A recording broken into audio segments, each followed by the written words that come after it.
नमस्कार दोस्तों, मौजूद है फिर से हम एक नई कहानी के साथ। मुंशी प्रेमचंद के द्वारा लिखी गई ये कहानी बड़े भाई साहब। आइए सुनते हैं। मेरे भाई साहब मुझसे 5 साल बड़े थे, लेकिन 3 दर्जे आगे थे। उन्होंने भी उसी उम्र में पढ़ना शुरू किया था जब मैंने शुरू किया, लेकिन तालीम जैसे महत्व के मामले में वह जल्दबाजी से काम लेना पसंद न करते थे। इस भवन की बुनियाद खूब मजबूत डालना चाहते थे, जिस पर आलीशान महल बन सके। 1 साल का काम 2 साल में करते थे, कभी कभी 3 साल भी लग जाते थे। बुनियाद ही पुख्ता न हो तो मकान कैसे पायदार बने। मैं छोटा था, वह बड़े थे। मेरी उम्र 9 साल की, वह 14 साल के थे। मेरी तंबीही और निगरानी का पूरा जन्मसिद्ध अधिकार था, और मेरी शालीनता इसी में थी कि उनके हुक्म को कानून समझूं।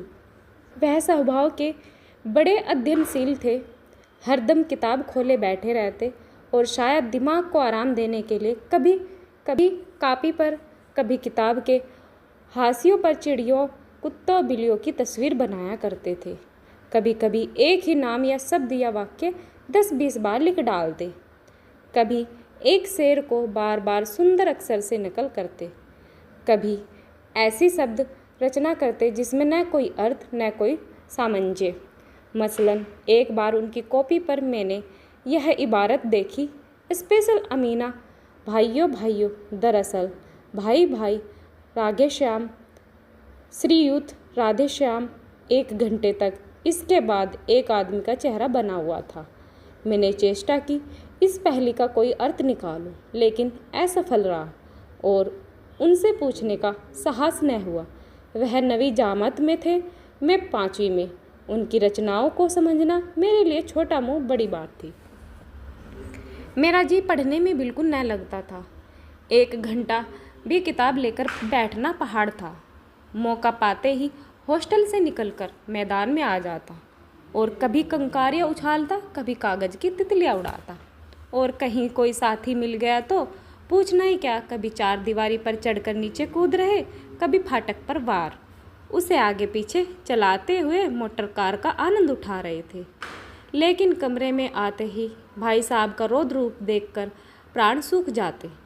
उनका पहला सवाल होता, कहाँ थे? हमेशा यही सवाल इसी ध्वनि में पूछा जाता था, और इसका जवाब मेरे पास केवल मौन था। न जाने मुंह से यह क्यों नहीं निकलती कि जरा खेल रहा था। मेरा मौन कह देता कि मुझे अपना अपराध स्वीकार है, और भाई साहब के लिए इसके सिवा कोई इलाज न था कि रोज़ से मिले हुए शब्दों में मेरा सत्कार करें। इस तरह अंग्रेजी पढ़ोगे तो ज़िंदगी भर पढ़ते रहोगे और एक हर्फ न आएगा। अंग्रेजी पढ़ना कोई हंसी खेल नहीं है कि जो चाहे पढ़ ले। नहीं, एरा गैरा नत्थु खेरा, सभी अंग्रेजी के विद्वान हो जाते।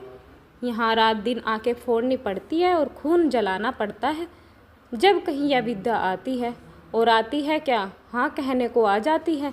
बड़े बड़े विद्वान भी शुद्ध अंग्रेजी नहीं लिख सकते, बोलना तो दूर रहा।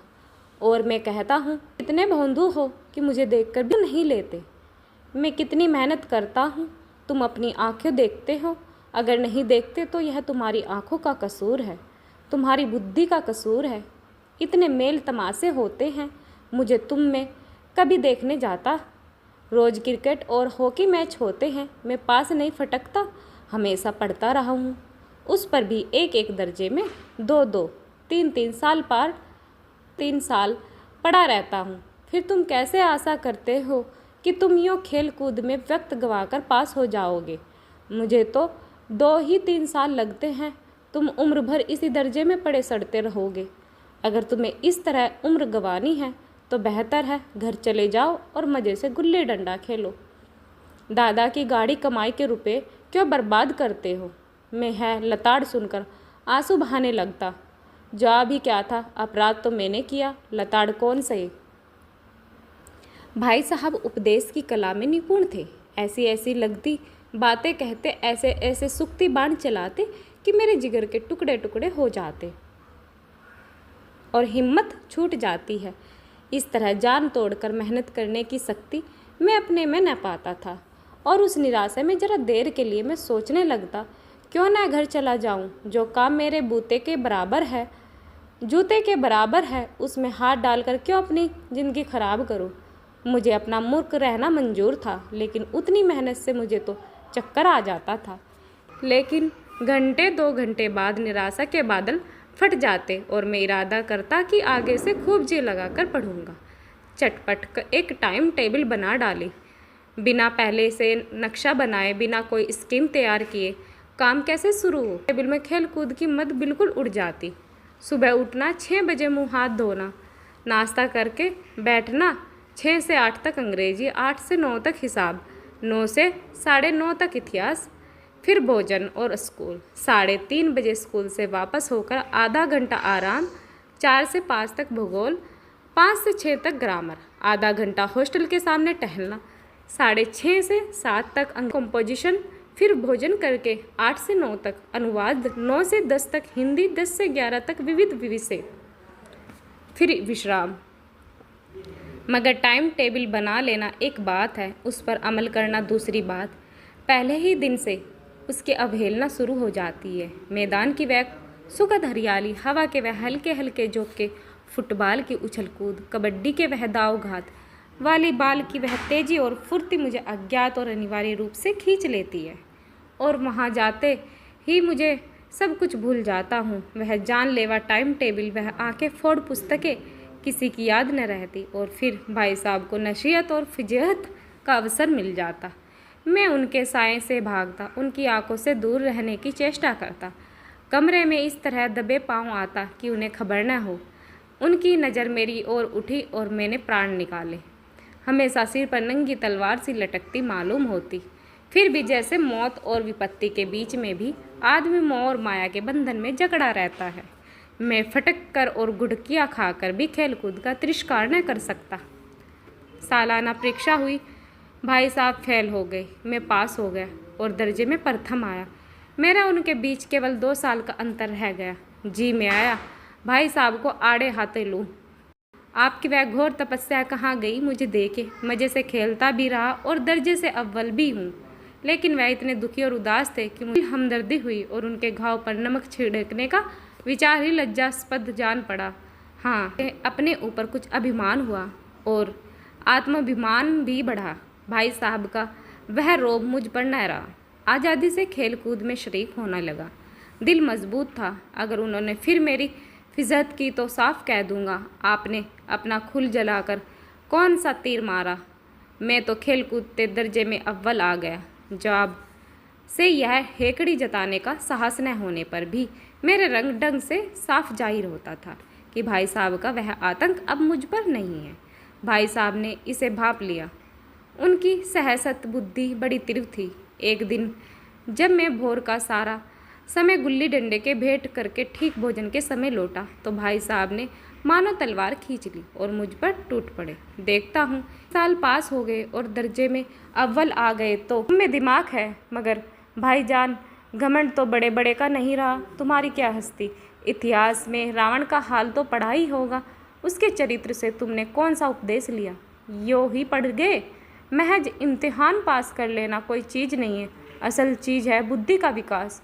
जो कुछ पढ़ो उसका अभिप्राय समझो। रावण भूमंडल का स्वामी था। राजा को चक्रवर्ती कहते हैं। आजकल अंग्रेजों के राज्य का विस्तार बहुत बढ़ा हुआ है, पर उन्हें चक्रवर्ती नहीं कह सकते। संसार एक राष्ट्र अंग्रेजों का आधिपत्य स्वीकार नहीं करते हैं, बिल्कुल स्वाधीन है।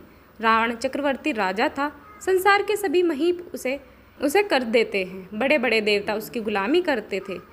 आग और पानी के देवता भी उसके दास थे, मगर उसका अंत क्या हुआ। घमंड ने उसका नाम निशान तक मिटा दिया। कोई उसे चिल्लू भर पानी देने वाला भी ना बचा।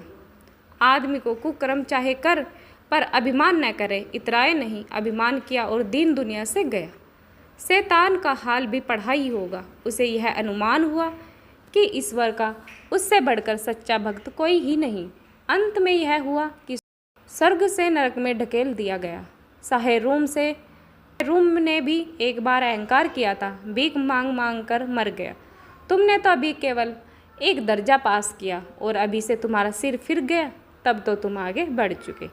यह समझ लो कि अपनी मेहनत से नहीं पास हुई। अंधे के हाथ बटेर लग गई, मगर बटेर केवल एक बार हाथ लग सकती है, बार बार नहीं।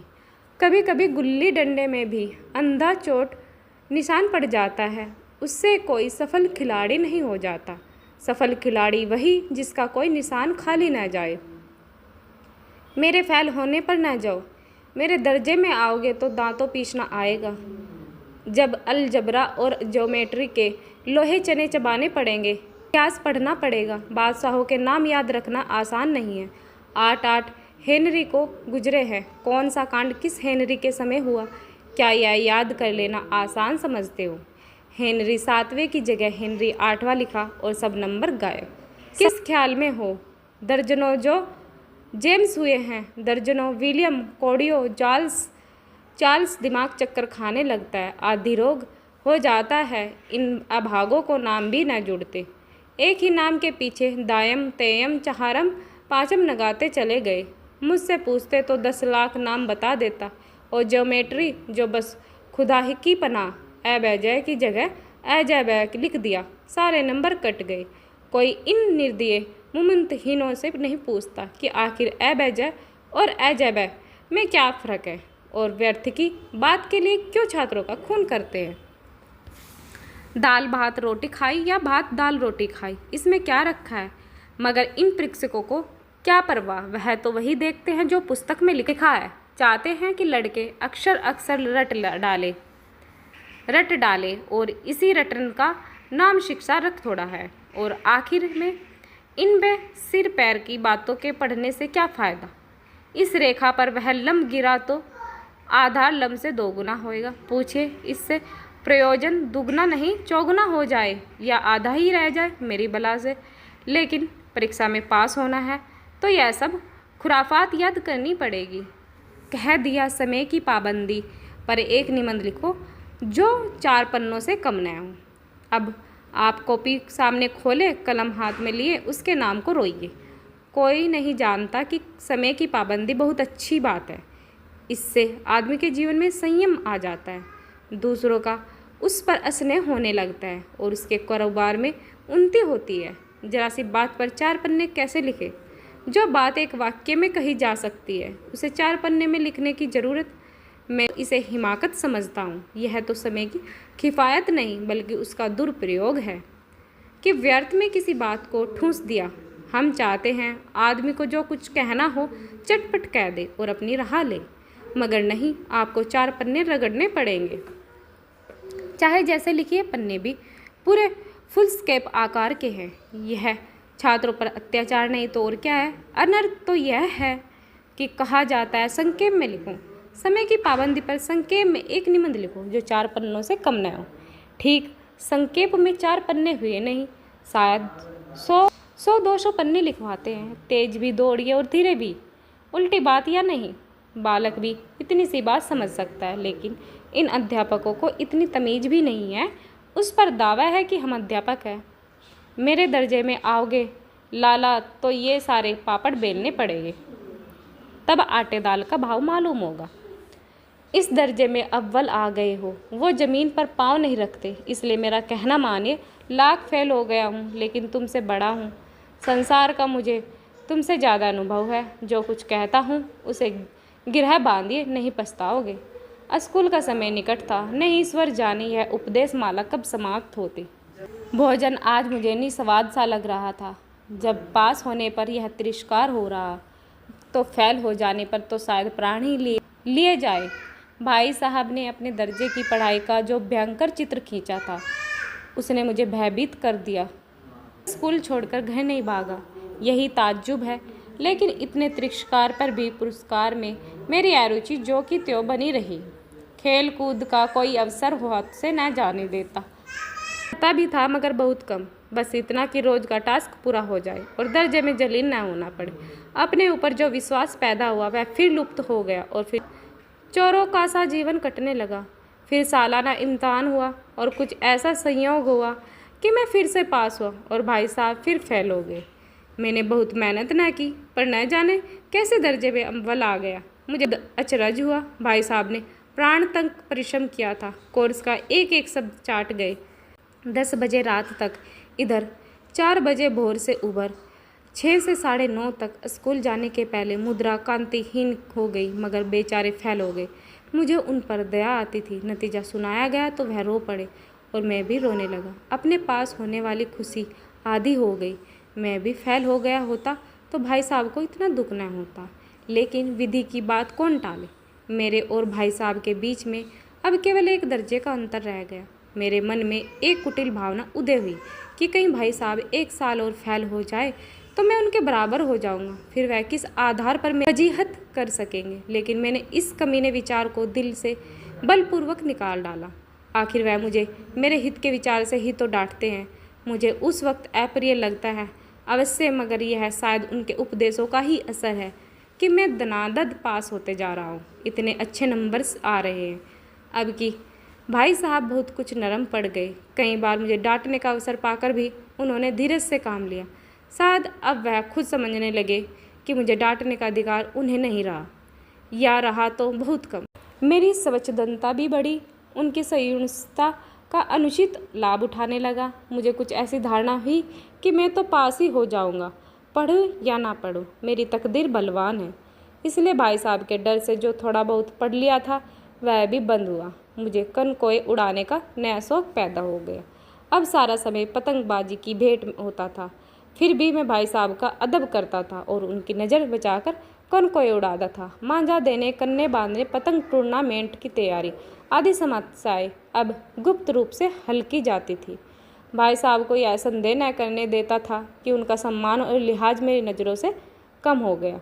एक दिन संध्या समय हॉस्टल से दूर मैं कनकोआ लूटने बंदहासा दौड़ा जा रहा था। आंखें आसमान की ओर थी और मन आकाशगामी पथिक की ओर, जो मंद गति से झूमता पतन की ओर चला जा रहा था। मानो कोई आत्मा स्वर्ग से निकलकर विरक्त नए संस्कार ग्रहण करने जा रही हो। बालकों की एक पूरी सेना लग्गे और झड़दार बांस लिए उनका स्वागत करने दौड़ रही है। किसी को अपने आगे पीछे की खबर न थी। सभी मानो उस पतंग के साथ ही आकाश में उड़ रहे थे जहाँ सब कुछ समतल है, न मोटर कारें, न ट्राम, न गाड़ी। सहसा भाई साहब से मेरी मुठभेड़ हो गई, जो शायद बाजार से लौट रहे थे। उन्होंने वही मेरा हाथ पकड़ लिया और उग्र भाव से बोले, इन बाजारी लोंडों के साथ कनकोए के लिए दौड़ते तुम्हें शर्म नहीं आती? तुम्हें इसका भी कुछ लिहाज नहीं कि अब नीची जमात में नहीं हो, बल्कि 8वीं जमात में आ गए हो, मुझसे केवल एक दर्जा नीचा हो। आखिर आदमी को कुछ तो अपनी पोजीशन का ख्याल रखना चाहिए। एक ज़माना था कि लोग 8वां दर्जा पास करके नायब तहसीलदार हो जाते थे। मैं कितने ही मिडल चियों को जानता हूँ जो आज अव्वल दर्जे के डिप्टी मजिस्ट्रेट सुपरिटेंडेंट है। कितने ही 8वीं जमात वाले हमारे लीडर हैं और समाचार पत्रों के संपादक हैं। बड़े बड़े विद्वान उनकी मातहती में काम करते हैं और तुम उसी 8वीं दर्जे में आकर बाजारी लोंडों के साथ कनकोए के लिए दौड़ रहे हो। तुम्हारी इस कम अकली पर दुख होता है। तुम जहीन हो, इसमें शक नहीं, लेकिन वह जहन किस काम का जो हमारे आत्मगौरव की हत्या कर डाले। तुम अपने दिल में समझते होंगे मैं भाई साहब से महज एक दर्जा नीचा हूँ, अब उन्हें मुझको कुछ कहने का हक नहीं। लेकिन यह तुम्हारी गलती है। मैं तुमसे 5 साल बड़ा हूँ और चाहे आज तुम मेरी ही जमावत में आ जाओ, परीक्षकों का यही हाल है, तो निसंदेह अगले साल तुम मेरे समक्ष हो जाओगे और शायद 1 साल बाद तुम मुझसे आगे निकल जाओ। लेकिन मुझ में और जो 5 साल का अंतर है उसे तुम क्या खुदा भी नहीं मिटा सकता। मैं तुमसे 5 साल बड़ा हूँ और हमेशा रहूँगा। मुझे दुनिया का और ज़िंदगी का जो तजर्बा है तुम उसकी बराबरी नहीं कर सकते। चाहे तुम MA DPhil और समझ किताबें पढ़ने से नहीं आती है। हमारी अम्मा ने कोई दर्जा पास नहीं किया और दादा भी शायद 5वीं जमात के आगे नहीं गए, लेकिन हम दोनों चाहे सारी दुनिया की विद्या पढ़ ले, अम्मा और दादा को हमें समझाने और सुधारने का अधिकार हमेशा रहेगा। केवल इसलिए नहीं वे हमारे जन्मदाता हैं, बल्कि इसलिए कि उन्हें दुनिया का हमसे ज़्यादा तजर्बा है और रहेगा। अमेरिका में किस तरह की राज्य व्यवस्था है और 8वें हेनरी ने कितने विवाह किए, आकाश में कितने नक्षत्र हैं, यह बातें चाहे उन्हें ना मालूम हो, लेकिन हजारों ऐसी आते हैं जिनका ज्ञान उन्हें हमसे ज़्यादा है। देव न करे आज मैं बीमार हो जाऊं तो तुम्हारे हाथ पांव फूल जाएंगे। दादा को तार देने के सिवा तुम्हें और कुछ न सूझेगा, लेकिन तुम्हारी जगह पर दादा हो तो किसी को तार न देंगे, न घबराएंगे, न बदवास होएंगे। पहले खुद मर्ज पहचान कर इलाज करेंगे, उसमें सफल न हुई तो किसी डॉक्टर को बुलाएंगे। बीमारी तो खैर बड़ी चीज़ है, हम तुम तो इतना भी नहीं जानते कि महीने भर कैसे चले। जो कुछ दादा भेजते हैं उसे हम 20-22 तक खर्च कर डालते हैं और पैसे पैसे के मोहताज हो जाते हैं। नाश्ता बंद हो जाता है, धोबी और नाई से मुंह चुराने लगते हैं। लेकिन जितना आज हम तुम खर्च कर रहे हैं उसके आधे में दादा ने अपनी उम्र का बड़ा भाग इज्जत नेक नामी के साथ निभाया और एक कुटुंब का पालन किया जिसमें सब मिलकर 9 आदमी थे। उसमें हेडमास्टर साहब ही को देखो, एमए है कि नहीं। यहाँ के एमए नहीं, आके फोर्ड है। 1000 रुपये पाते हैं, लेकिन उनके घर इंतजाम कौन करता है? उनकी बूढ़ी माँ। हेडमास्टर साहब की डिग्री यहाँ बेकार हो गई। पहले खुद घर का इंतजाम करते थे, खर्च पूरा न पड़ता था, कर्जदार रहते थे। जब से उनकी माता जी ने प्रबंध अपने हाथ में ले लिया, जैसे घर में लक्ष्मी आ गई। तो भाईजान, यह ज़रूर दिल से निकाल डालो कि तुम मेरे समीप आ गए हो और स्वतंत्र हो। मेरे देखते तुम बेरहा नहीं चल पाओगे। अगर तुम यूँ न मानोगे तो मैं थप्पड़ दिखाकर इसका प्रयोग भी कर सकता हूँ। मैं जानता हूँ तुम्हें मेरी बातें जहर लग रही हैं। मैं उनकी इस नई युक्ति से नतमस्तक हो गया। मुझे आज सचमुच अपनी लघुता का अनुभव हुआ और भाई साहब के प्रति मेरे मन में श्रद्धा उत्पन्न हुई। मैंने सजल आंखों से कहा, हरगिज नहीं, आप जो कुछ फरमा रहे हैं वह बिल्कुल सच है और आपको कहने का पूरा अधिकार है।